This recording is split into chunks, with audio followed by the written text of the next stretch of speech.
Dinumog ng fans ang mall show ng inaabangang GMA Films action thriller na Overtime na pinagbibidahan ni Richard Gutierrez. Inspired ngayon magtrabaho si Chard para kay Baby Zion. Ang tanong, approve kaya kay Chard na ipasok na rin ang kanilang anak sa showbiz? Ang Star Bites hatid ni Kata Tibayan.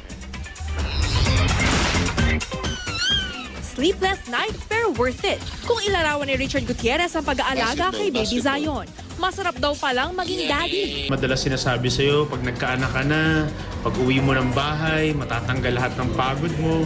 You know, ilang beses ako napaisip, paano kaya mangyayari yun? Tapos nung nandiyan na si Baby Zion, na-realize ko totoo pala. Marami raw pangarap si Chard para sa anak.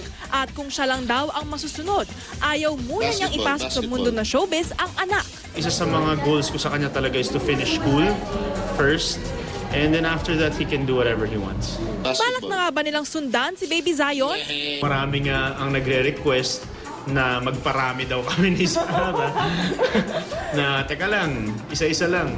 Ayaw na rin muna mag-comment ni Chard ukol sa tampuhan ni Annabel Rama at nanay ni Sarah na si Esther. Pero sinabi ni Chard na malapit na raw magkaayos ang dalawa. Sinisikap daw nilang dalawa ni Sarah na magkausap ang kanilang nanay. Ang importante, inspirado si Chard na magtrabaho para kay Baby Zion. Si Chard ang bida sa GMA Films action thriller offering na Overtime kasama si Lauren Yang. Dinagsa ang mall show ng Overtime. Bibigyan namin yung mga tao ng isang pelikula na ma-action, na thriller, na fast-paced at kakaiba. So refreshing siya panoorin ngayon. Kata Tibayan, GMA News.